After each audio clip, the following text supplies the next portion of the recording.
Phone కూడా కలవటం లేదు. కొంచెం మీరు వెతికి పెట్టండి సార్. వెతికితే దొరకడానికి నీ స్నేహితుడేమైనా చిన్నపిల్లాడా? అయినా నీ స్నేహితుడేమో హీరోగారాయే. ఎవరికి కష్టం వచ్చినా ముందుంటాడు. ఎక్కడ ఏ అన్యాయం జరిగినా అక్కడ శ్రీకృష్ణ పరమాత్ముడిలా ప్రత్యక్షమవుతాడు. ఎక్కడని వెతకమంటావు? వచ్చేస్తాడులే. అవును సార్, మీరు చెప్పింది నిజమే. మా ఫ్రెండ్ ఎక్కడ అన్యాయం జరిగినా నిలదీస్తారు. ఎవరైనా తప్పు చేస్తే బుద్ధి చెప్తారు. అదే నీ స్నేహితుడితో వచ్చిన ప్రాబ్లం. ఎదిరిస్తే భరించడానికి, నిజం చెప్తే సహించడానికి ఇది పురాణ కాలం కాదు. నిజం చెప్తే వినే ఓపిక లేదు, తలదించుకొని పోయేంత సహనమూ లేదు.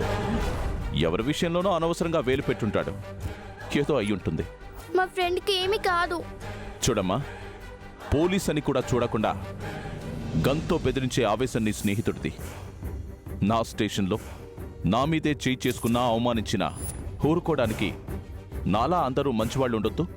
సార్, మీకు విషయం చెప్పాలి సార్. ఏంటది? ఈరోజు ఉదయం మా సార్కి కొంతమంది రౌడీలకి గొడవ జరిగింది సార్. వాళ్ళు మా సార్ మీద ఇండీసెంట్గా బిహేవ్ చేస్తే సార్ వాళ్ళకి బుద్ధి చెప్పారు. అదే విషయం. వాళ్లే ఏదో ఒకటి చేశారేమో. నా ఫ్రెండ్ని ఎవరూ ఏం చేయలేరు. ఇంకే మరి నా దగ్గరికి ఎందుకు వచ్చారు? ఎందుకు వెతకమంటున్నారు? హీరో గారు కదా, తిరిగొచ్చేస్తారులే. మీరు పోలీస్ ఆఫీసర్, అందుకే నమ్మి మీ దగ్గరకు వచ్చాం. చాతనైతే చేస్తామని చెప్పండి, లేదంటే లేదు. అంతేగాని ఇలా మాట్లాడకండి. ఏయ్, ఏంటే నీ పొగరు? ఎక్కువగా మాట్లాడుతున్నావేంటి? సార్ సార్ సార్ చిన్నపిల్ల సార్, ఏదో తెలియక మాట్లాడింది. మనసులో ఏం పెట్టుకోకండి. మా సార్ ఎక్కడున్నారో ఎతికి పెట్టండి సార్, ప్లీజ్ సార్. ఎక్కడైందో, ఏ ఏరియాలో అయిందో నా దగ్గరకు వచ్చారేంటయ్యా? మీ ఏరియాలోనే సార్, అందుకని మీ దగ్గరకు వచ్చాను. సర్లే, కంప్లైంట్ రాసిళ్ళు, వెతికి పెడతానులే. కానిస్టేబుల్ సార్, పెన్ను పేపర్ ఇవ్వు.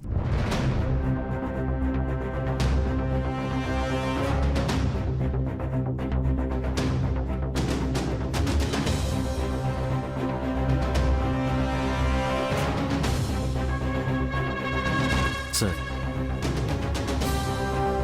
కంప్లైంట్ ఇచ్చారుగా, ఇక వెళ్ళండి. దొరికితే చెప్తానులే. ప్లీజ్ సార్, కొంచెం గట్టిగా ట్రై చేయండి. వెతుకుతానని చెప్తున్నాడు కదయ్యా. ఫోన్ నెంబర్ రాసావా? రాశాను సార్. దొరికితే ఫోన్ చేస్తాలే. వెళ్ళండి.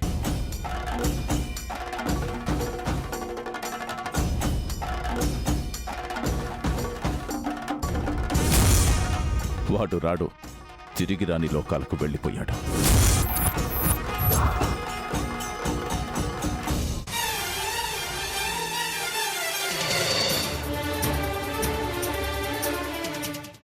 అమ్మా, అలాంటి వాళ్ళది నిజమైన ప్రేమ కాదు, అది వ్యామోహం.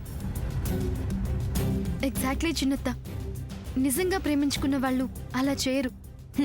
ఎంత మనసు విరిగిపోతే కన్న కూతుర్ని పట్టుకొని మా దృష్టిలో చచ్చిపోయా ఉంటుందా తల్లి? అది సరే అమ్మా, తన కూతురుతో తన మాట అనేటప్పుడు ఆమె మాటల్లో వ్యథ, కళ్ళల్లో బాధ గమనించావమ్మా? పెద్దబాబుకు బర్త్డే విషెస్ చెప్పు కూడా వెళ్ళాం కదా.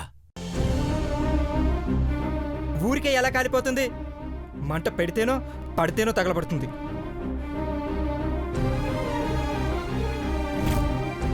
కరెక్ట్ చిన్నబాబు, నీకొచ్చినట్టే నాకు డౌట్ వచ్చింది. పార్వతే షర్టును తగలబెట్టిందనుకుంటా.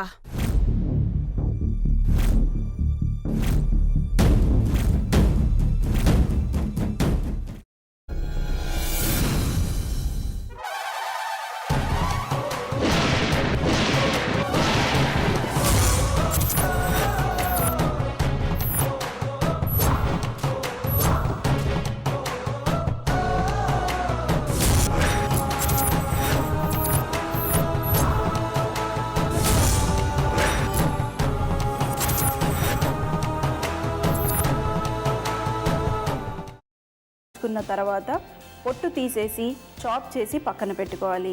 ఒక ప్యాన్లో కొద్దిగా నూనె వేడి చేసి అందులో ఆవాలు, మినప్పప్పు, శనగపప్పు, కరివేపాకు, సన్నగా తరిగి పెట్టుకున్న ఉల్లిపాయలు వేసుకుని 1 నిమిషం పాటు వేయించుకోవాలి. ఆ తర్వాత కాల్చి కట్ చేసి పెట్టుకున్న వంకాయని కూడా అందులో వేసుకుని బాగా మిక్స్ చేసి బౌల్లోకి ట్రాన్స్ఫర్ చేసుకుని అందులో తగినంత చిక్కటి పెరుగు లేదా పల్చటి పెరుగు వేసుకుని మిక్స్ చేసి అన్నంతో కానివ్వండి, చపాతీతో కానివ్వండి సర్వ్ చేసినా చాలా బాగుంటుంది.